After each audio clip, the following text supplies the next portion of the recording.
Buenas noches para todos. En el siguiente video vamos a tratar un tema importante sobre los gases comburentes. Los gases comburentes son gases incoloros, inodoros e insípidos. Estos no arden, pero soportan y aceleran combustiones. Un agente oxidante o comburente es un compuesto químico que oxida a otras sustancias en reacciones electroquímicas o de reducción-oxidación. En estas reacciones el compuesto oxidante se reduce. Les voy a mostrar algunos de los pictogramas que hacen referencia a los gases comburentes. Se los pueden ver por ahí. Estos son algunos de los pictogramas que podemos observar cuando se transporta gases comburentes.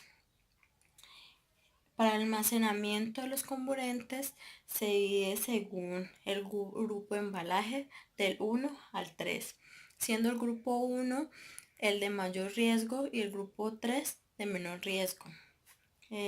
No se deben almacenar junto con inflamables, combustibles, lubricantes, grasas ni aceites.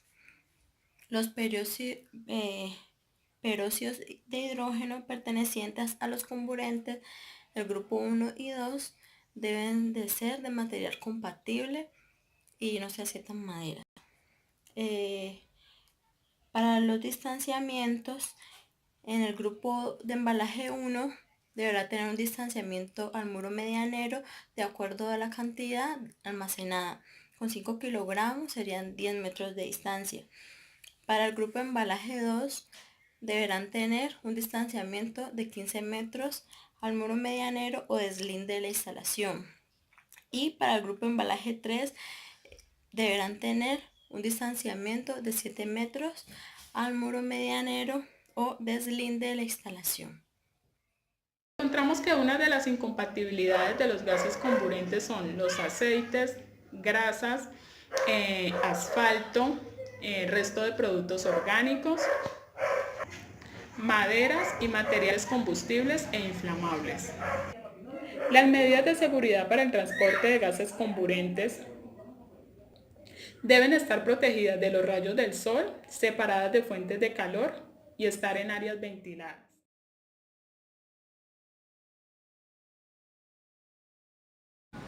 Hola, mi nombre es María Fernanda, yo les voy a hablar sobre gases a presión. Los gases a presión son aquellos que son almacenados en botellas o cilindros especiales bajo presión. Estos varían según sus características químicas. Tenemos los gases comprimidos, gas licuado, el gas licuado refrigerado y el gas disuelto. El pictograma que es para gases a presión, tenemos el rombo con el cilindro. Los gases a presión deben de ser almacenados de una forma adecuada, deben de ser organizados de una forma vertical, estar protegidos contra el sol, como podemos ver aquí en la imagen, y con tapas y cadenas de protección y pues con la señalización adecuada.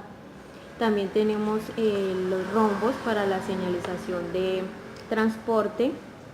Tenemos el rombo para no inflamable, para el gas inflamable y para el gas tóxico. El uso que tenemos de los gases a presión pues varían. Tenemos desde gases técnicos para soldadura, gases de alta pureza y mezclas para investigación y análisis, y gases medicinales para hospitales como lo es el oxígeno. Soy mi compañera María Fernanda. Yo les voy a hablar sobre los códigos de conducta de gases a presión.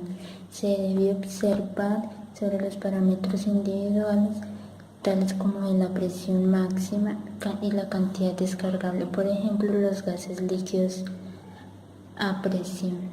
Se debe tener en cuenta la inflamabilidad, la toxicidad, los límites de explosión, la compatibilidad del material y las reacciones que éstas pueden generar.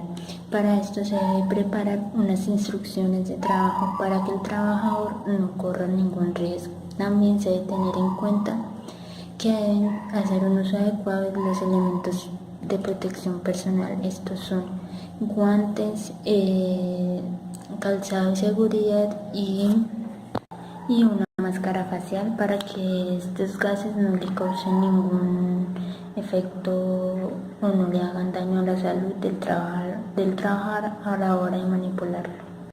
Estos recipientes deben de tener una ventilación adecuada. Es importante transportar los recipientes de gas comprimido con las válvulas cerradas y la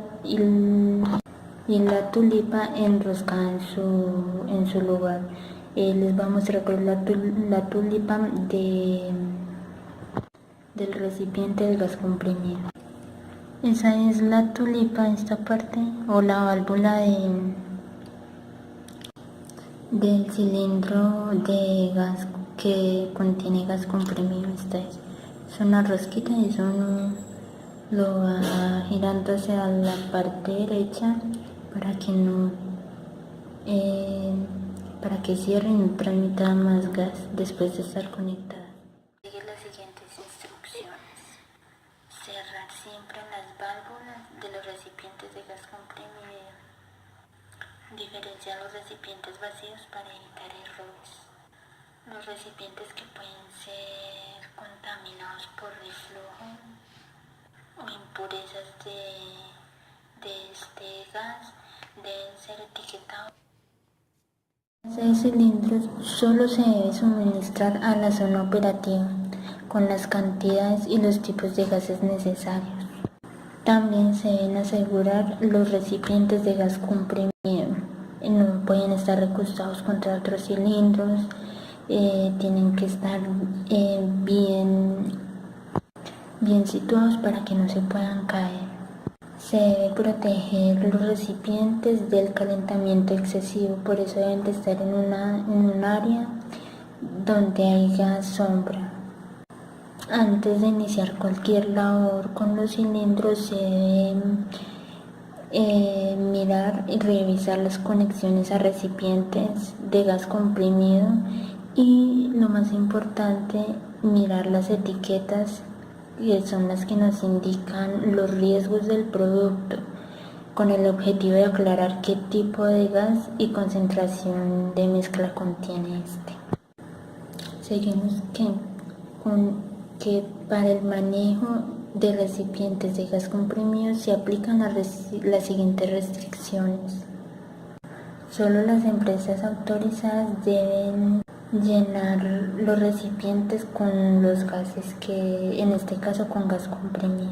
Los recipientes de gas comprimido no se pueden utilizar como almacén o colector de productos. Si solo se cogió ese recipiente para manejar ese gas comprimido, se deja solo para esa tarea. No se puede. Los gases inflamables: existen tres clases de gases con propiedades especiales. La primera es el oxígeno. Esta se utiliza con materiales apropiados aceptados para el oxígeno. Todos estos componentes del sistema deben mantenerse libres de aceite y de grasa y deben etiquetarse convenientemente para que el trabajador que lo manipule no cometa algún error y cause algún accidente. Sigue la segunda clase, que es gases inflamables y autoinflamables. Es extremadamente importante tener en cuenta que para este sistema no hayan fugas, ya que puede haber una explosión o algo así. Y sigue la tercera clase, que son gases tóxicos. Es preciso y cuidado extremo manejar estos gases y mezclas que los contengan, ya que es muy importante también tener seguridad en el manejo de los gases, ya que este es responsabilidad de todos. Es por eso que se debe tener en cuenta la legislación y todos los procedimientos establecidos para la manipulación de estos gases comprimidos y de sus recipientes. Se debe tener en cuenta el manejo, que incluye en el transporte, vía terrestre o en el área donde se está trabajando. Se debe tener en cuenta el almacenamiento, el suministro. En esta ocasión les voy a hablar de los líquidos inflamables. Líquido inflamable es cualquier líquido que tenga un punto de inflamación menor de 38 grados centígrados y una tensión de vapor no superior a los 38 grados centígrados. Punto de inflamación es la temperatura máxima a la cual un líquido emite un vapor en concentración suficiente como para formar con el aire una mezcla inflamable cerca de la superficie del líquido dentro de un recipiente específico. De acuerdo con la norma número 30 de la NFPA, que es la Asociación Nacional de Protección contra el Fuego, se dividen en 3 subclases, clase 1A, 1B y 1C. La 1A son inflamables de primera categoría y su punto de inflamación es igual o inferior a 40 grados centígrados, como por ejemplo el alcohol, el éter, el nafta, el benzol, la acetona, el óxido de etileno, entre otros más. La clase B son inflamables de segunda categoría. Su punto de inflamación está comprendido entre los 41 y los 120 grados centígrados, como por ejemplo el querosene, la gasolina, los motores para aviación, el ácido acético, el tolueno y las lacas y sus diluyentes. En la clase C, que son los inflamables de tercera categoría, su punto de inflamación está comprendido entre 41 e inferior a 120 grados centígrados, como por ejemplo el querosene, las aguarras, el ácido acético, el selenio, algunas pinturas y los cementos a base de solventes, entre otros.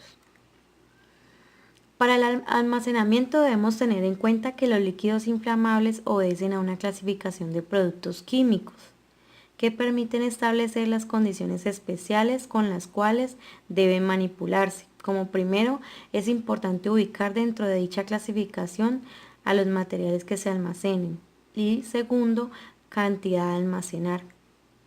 Según su flash point, o sea, su punto de inflamación por debajo de los 38 grados centígrados, se clasifican de la siguiente manera: en clase 1, clase 1A, clase 1B y clase 1C. El almacenamiento de líquidos inflamables se puede segmentar en 2 categorías: los recipientes móviles y los recipientes estacionarios. Los primeros pueden corresponder a pequeñas cantidades o volúmenes mayores que requieren de un sitio especial para su ubicación, separados de los demás productos. La señalización está sugerida que debe ser el rótulo de las Naciones Unidas por ser muy fácil de comprender e identificar, que es la clase 3 de líquidos inflamables. Además, se debe contar con un material absorbente para controlar goteos y emergencias. También deben de tener diques de contención para líquidos en poliuretano y bloqueadores de alcantarillas y desagües. La incompatibilidad de los líquidos inflamables son con las sustancias oxidantes, los químicos corrosivos, la temperatura alta, la presión ambiental alta y cualquier fuente de calor. Principios de almacenamiento. Para el transporte en autotanques se deben de tener medidas de seguridad, señalización, encarga y descarga, transportación de ruta, equipos contra incendios y derrames, hojas de datos de seguridad, electricidad y electroestática. Porque es importante tener en cuenta que la electroestática puede ser una ocasión para inflamabilidad. Medidas de control ambiental: se debe tener la certificación ambiental, la limpieza, el linkeo, contingencias, disposición de desechos y la prevención.